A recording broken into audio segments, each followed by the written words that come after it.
This channel does not promote any violent, harmful, or illegal activities. All content provided by this channel is meant for an educational purpose only. আরে কম দে কিন্তু খাঁটি দে। MDH Kashmiri লাল লঙ্কার গুঁড়ো। MDH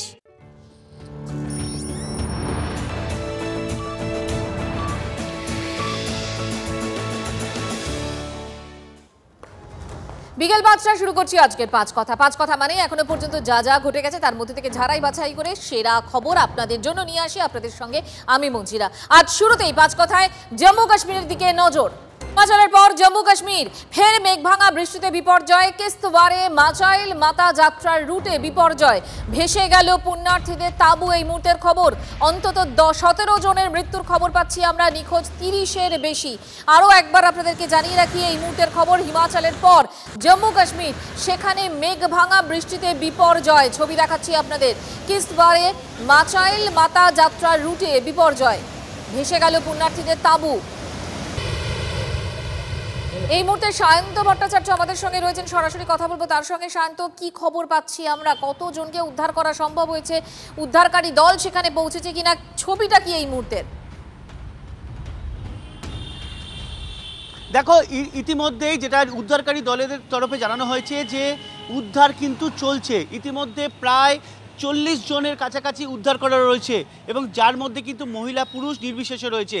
তবে যেটা সবথেকে গুরুত্বপূর্ণ তথ্য যে এই নিখোঁজের সংখ্যা কিন্তু ক্রমশ বাড়ছে।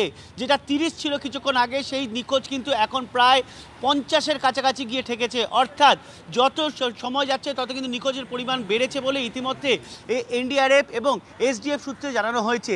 আরও একটি তথ্য তোমায় দিয়ে রাখি, মূলত প্রথমে জানানো হচ্ছিল দুটি টেন্ট আর দুটি তাঁবু সম্পূর্ণ ভেসে গিয়েছে, কিন্তু এরপর যেটা জানানো হচ্ছে মিনিমাম 4 থেকে 5টি তাঁবু সম্পূর্ণ ভেসে গিয়েছে। অর্থাৎ এই মাচাইল মাতার মন্দিরে যাওয়ার জন্য যে পুণ্যার্থী তারা এসেছিলেন এবং তারা ট্রেক করে সেই মন্দিরে যাওয়ার কথা ছিল, তারা সেখানে তাঁবু খাটিয়েছিলেন। সেই তাঁবুর মধ্যে কিন্তু অনেকে ছিলেন, তারা সেই তাঁবু সম্পূর্ণ নিশ্চিহ্ন হয়ে গিয়েছে। ভেসে গিয়ে তারা কোথায় যেতে পারে সেটাই এখন খুঁজে দেখা চ্যালেঞ্জ উদ্ধারকারী দলের তরফে। ইতিমধ্যে NDRF, SDF, ভারতীয় সেনা এবং ITBPর তরফে কিন্তু উদ্ধার কার্য শুরু হয়েছে। কিন্তু সবথেকে উদ্বেগের জায়গা এখানেই যে উদ্ধার কার্যে গিয়ে একাধিক প্রতিকূলতার সম্মুখীন হতে হচ্ছে উদ্ধারকারী দলের সদস্যদের, যে কারণে পদে পদে বাধা পাচ্ছে তারা। ইতিমধ্যে যেটা অন্তত 17 জনের মৃত্যুর খবর সামনে এসেছে প্রশাসনের তরফে। তবে এই মৃত্যুর আশঙ্কা কিন্তু আরও বাড়ছে, কারণ নিখোঁজের সংখ্যা বাড়ছে। কারণ যেভাবে হরপাবান নেমে এসেছে এবং যেভাবে প্লাবিত হয়েছে গোটা এলাকা, তাতে কিন্তু আরও যে দীর্ঘ হবে এই মৃত্যুর পরিমাণ তা কিন্তু জানাচ্ছেন SDRF-এর বা NDRF-এর কর্তারাই। ইতিমধ্যে উদ্ধার কার্য শুরু হয়েছে। বোল্ডার বা পাহাড়ের, যেহেতু পাহাড়ের একদম কাছাকাছি হয়েছে, সেজন্য পাহাড়ের বিভিন্ন স্তূপের তলায় একাধিক দেহ চাপা পড়ে থাকতে পারে বলে আশঙ্কা প্রকাশ করেছেন NDRF এবং SDRF-এর কর্তারা। ভারতীয় সেনা ইতিমধ্যে ক্রেন এনেছে এবং তাদের অত্যাধুনিক সরঞ্জাম এনেছে, সেগুলো দিয়ে উদ্ধার কার্য চালাচ্ছে। তবে উদ্ধার কার্য কিন্তু সময় লাগবে। যদিও ভারতীয় সেনার তরফে জানানো হয়েছে হিমাচলে যে ধরনের ঘটনা ঘটেছিল তত বড় না হলেও যেখানে এই জম্মু কাশ্মীরের কিস্তওয়ারে চৌশিদি গ্রামে যে ঘটনা ঘটেছে তা খুব একটা ছোট নয়। তাই উদ্ধার কার্যে সময় লাগবে বলে ইতিমধ্যে ভারতীয় সেনার তরফেও জানিয়ে দেওয়া হয়েছে। শান্ত, নজর রাখো। আপাতত তোমাকে ধন্যবাদ। শান্ত ভট্টাচার্য আমাদের যেমনটা জানালেন যে হরপা বান এবং এই মুহূর্তে মেঘভাঙা বৃষ্টি, 17 জনের মৃত্যু, উদ্ধার 40 জন, এখনো পর্যন্ত 50 জনের বেশি নিখোঁজ রয়েছে এবং এই হতাহতের সংখ্যাটা আরও বাড়তে পারে এই আশঙ্কাই রয়েছে। এবছর 25শে জুলাই থেকে শুরু হয়েছে মাচাইল মাতা যাত্রা। ট্রেক করে মন্দিরে যাওয়ার আগে চৌসিতি এলাকায় তাঁবু করে বিশ্রাম নেন পুণ্যার্থীরা, সেখানেই ঘটল এই বিপর্যয়। কেন্দ্রীয় মন্ত্রী তথা উধমপুরের সাংসদ জিতেন্দ্র সিং জানিয়েছেন যে ঘটনাস্থলে পৌঁছেছে উদ্ধারকারী দল। যেটা শান্ত আমাদেরকে জানাচ্ছিলেন যে উদ্ধারকারী দল পৌঁছেছে, NDRF, ITBP, SDRF সকলে মিলে উদ্ধার কাজ চালাচ্ছেন। মেডিকেল টিম তারাও পৌঁছেছে। কুলু, সিমলা, কিন্নর সহ হিমাচলের নানা জায়গায় মেঘভাঙা বৃষ্টি। সিমলার রামপুরে ভেসে গেছে সেতু, ধসের কবলে আস্ত থানা। একই সঙ্গে আমরা ছবি দেখাচ্ছি, ধারালির ছবিটাও আপনাদের দেখাচ্ছি, মনে করাচ্ছি ধারালিতেও পুরো গ্রাম কিভাবে ভেসে গিয়েছিল এই হরপাবানেই। একেবারে একদম হার্শফিলের কাছেই এই ধারালি গ্রাম, সেখানকার ছবি এবং পাশাপাশি আজকে কিস্তওয়ারের ছবি।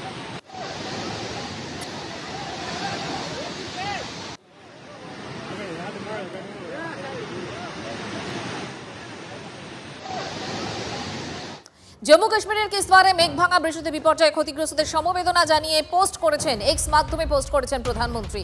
পরিস্থিতির উপর নজর রাখছে সরকার, উদ্ধার কাজ চলছে, সব রকম সাহায্যের আশ্বাস প্রধানমন্ত্রীর।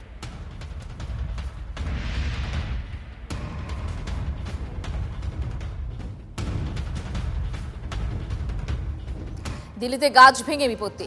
কালকাজি এলাকায় বাইকের ওপর ভেঙে পড়লো গাছ, আহত 2 বাইক আরোহী। ছবি দেখাবো আপনাদের। দিল্লিতে গাছ ভেঙে পড়লো এবং গাছ ভেঙে বিপত্তি কালকাজি এলাকা, সেখানে বাইকের ওপর ভেঙে পড়লো এই গাছ, আহত 2 বাইক আরোহী। দেখুন ছবি দেখাচ্ছি আপনাদের কিভাবে গাছ ভেঙে পড়লো।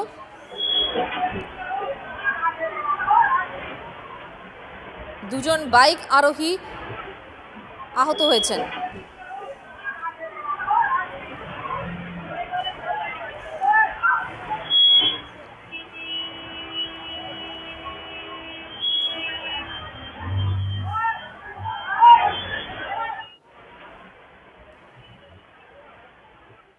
পরের খবর, রাজ্যের দিকে তাকাই। মালদার ভূতনিতে ফুলহারের বাঁধ ভাঙা নিয়ে আজব দাবি সাবিত্রী মিত্রর, এবং এই খবরে আমরা আসবো। তার আগে আরও একটা খবর আপনাদেরকে কথা বলি। বাঁধ নিয়ে প্রশ্ন তোলায় অশ্রাব্য ভাষায় গালাগালি তৃণমূল বিধায়কের, বাঁধের টাকা লোপাটের অভিযোগ করায় কুকথা, ফোনের অডিও ভাইরাল।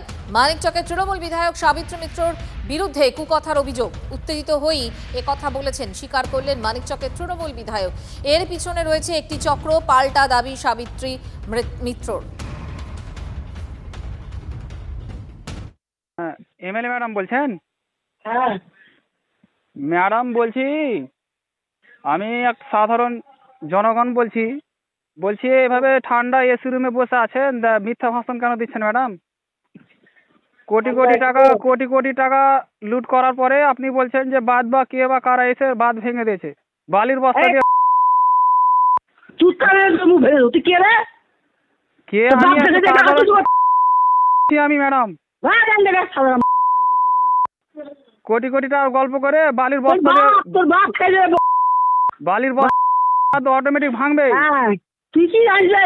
আপনি ঠান্ডা রুমে বসে আছেন তো বলছেন যে কে বা কারা ভেঙে দিয়েছে বালির বস্তা দিয়ে। কোনো আপনাকে কি কোনো কিছু প্রশ্ন করা গেলে কি আপনাদের আর না হলে ভূতনি ব্রিজে আয়। ভূতনি তো কি করে পুরো আপনারা তো ডুবিয়ে দিয়েছেন, আপনারা তো পুরো ভূতনিটাকে তো ডুবিয়ে দিয়েছেন। ভোট দিয়েছিস পয়তাগুলা কোথাকার দালালি কথাবার্তা বলছিস ওখান থেকে? দালালি কথাবার্তা উপক্রম হয়েছে এখন। আরে ম্যাডাম আরে কথাটা বলতে দেন। আমি করতে গেছি, আমি ইঞ্জিনিয়ার না, আমি কন্ট্রাক্টর দিই। ও আপনার মানে আশ্চর্য ব্যাপার তো। এইভাবে ভাষা খারাপ করার কি আছে?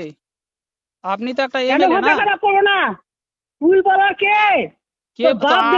আমরা তো সাধারণ মানুষ, তো আপনারা কি তো প্রশ্নটা করবো? আমরা কাকে প্রশ্নটা করতে যাব? না কি কোনো ওই টাকা খেয়েছে তোর বাপ দেখেছে? তোর বাপ দেখেছে? আপনি কেউ দেখেনি তো? আপনি এসি রুমে বসে খুঁজে নিয়ে আসছি। ও এসি রুমে সমাজে বলতে হবে। এসি রুমে বসে আপনি গল্প কেন করছেন? এত বলছেন কেন যে বালি কে বা কারা এসে ভেঙে দিয়েছে? বালির বস্তা দিলে ভাঙবে না এত নদীর জলে? যারা আমাকে ফোন করে উত্তপ্ত করেছে যে আপনি 200 কোটি টাকা কামিয়ে নিয়েছেন আর ঠান্ডা করে বসে আছেন, আমি তখন ওকে বাজে কথাটা বলেছি।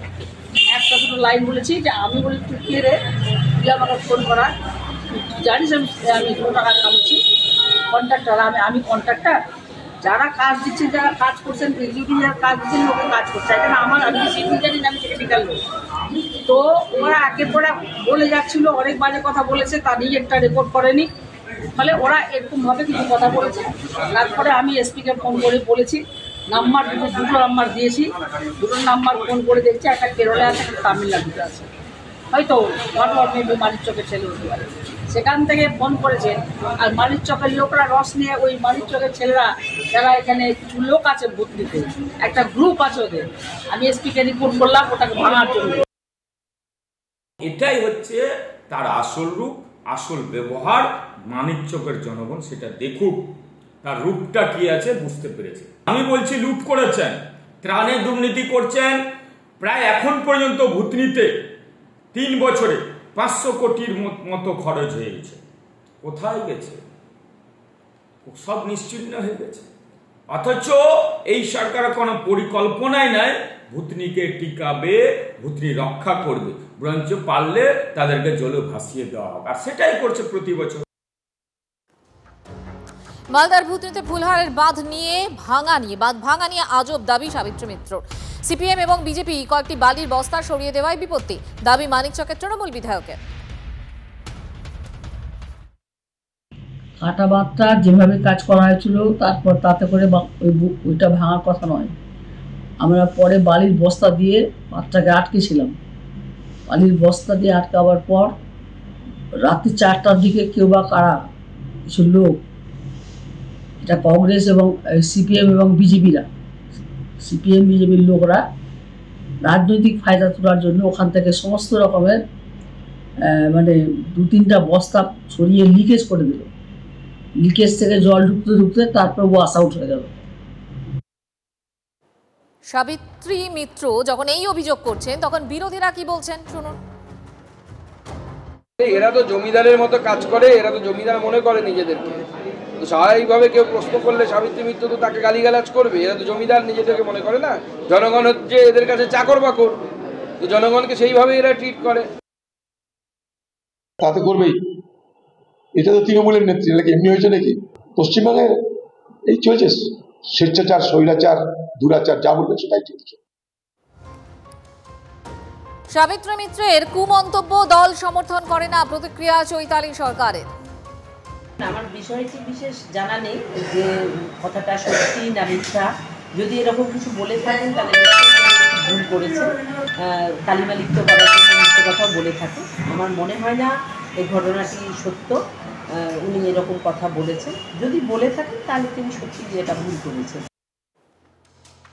নবান্ন অভিযানে পুলিশ পেটানোর অভিযোগে গ্রেফতার আরও এক। পুলিশের ওপর হামলার অভিযোগে গ্রেফতার মানস সাহা। নৈহাটি থেকে গ্রেফতার অভিযুক্তকে ভিডিও ফুটেজ দেখে অভিযুক্তকে চিহ্নিত।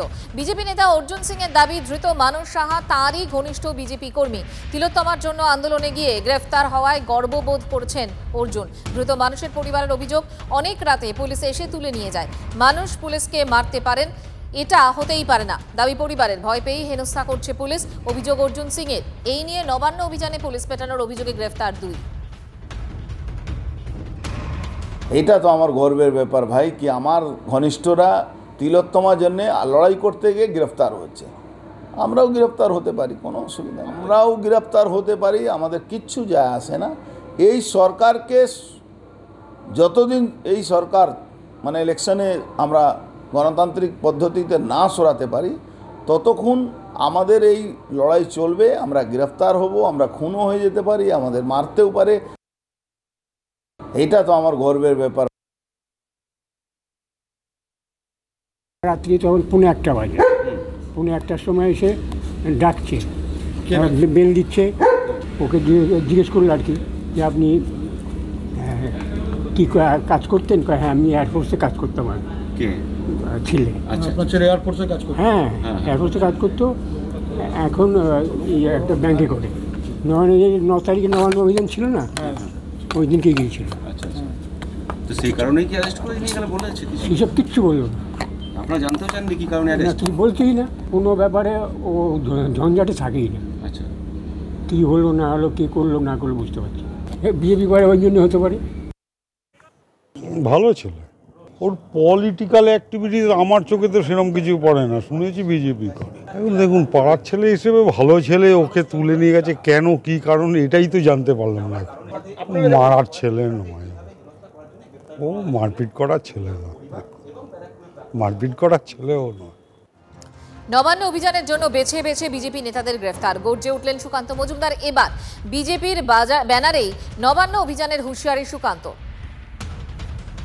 নেতাদেরকে গ্রেফতার করে এটা প্রমাণ করার চেষ্টা করবে, কিন্তু পুলিশ যদি মনে করে যে বিজেপিকে নেতাদেরকে এইভাবে আটক করে এবং পতাকা ছাড়া বিজেপি নেমেছে তাতেই এই অবস্থা, তাহলে পুলিশকে আমি বলছি তৈরি হয়ে থাকুন, আগামী দিনে বিজেপি পতাকা নিয়েই প্রয়োজনে নবান্ন অভিযান করবে এবং নবান্ন গিট খুলে নিয়ে চলে আসবে। যাদবপুর বিশ্ববিদ্যালয় শিক্ষামন্ত্রী ব্রাত্য বসুর গাড়িতে হামলাকাণ্ডে গ্রেফতার যাদবপুরের প্রাক্তনী। স্পেনে বসে হামলায় উস্কানি দেওয়ার অভিযোগে গ্রেফতার হিন্দোল মজুমদার। স্পেন থেকে দিল্লি বিমানবন্দরে নামতেই গ্রেফতার করা হয় ওই গবেষক হিন্দোলকে। পয়লা মার্চ যাদবপুর বিশ্ববিদ্যালয়ে ব্রাত্য বসুর গাড়িতে হামলা হয়। স্পেনে বসে হামলার ছক কষেন হিন্দোল। দাবি পুলিশের অভিযোগ, বারবার তলব করা হলেও গবেষক হিন্দোল হাজিরা দেননি। এরপরই যাদবপুরের প্রাক্তনের বিরুদ্ধে লুকআউট নোটিশ জারি হয়। যাদবপুর বিশ্ববিদ্যালয় পড়ুয়াদের একাধিক হোয়াটসঅ্যাপ গ্রুপে অ্যাক্টিভ ছিলেন হিন্দোল। গ্রুপেই হামলার পরিকল্পনার সঙ্গে জড়িত ছিলেন তিনি। অভিযোগ পুলিশের, আমি জানি না, আমি চিনি না। প্রতিক্রিয়া শিক্ষামন্ত্রী ব্রাত্য বসু।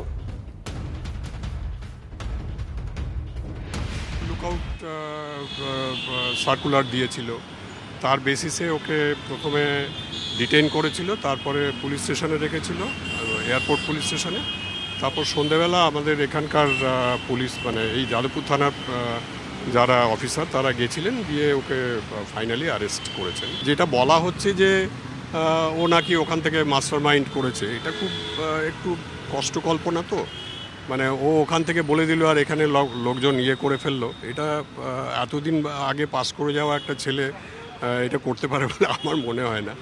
এখন ওনারা মনে করছেন, পুলিশ থেকে মনে করেছেন, ওনারা কিছু স্টেপ নিয়েছেন। 23 সাল থেকে ও স্পেনে রয়েছে, হ্যাঁ, 23শে নভেম্বর থেকে।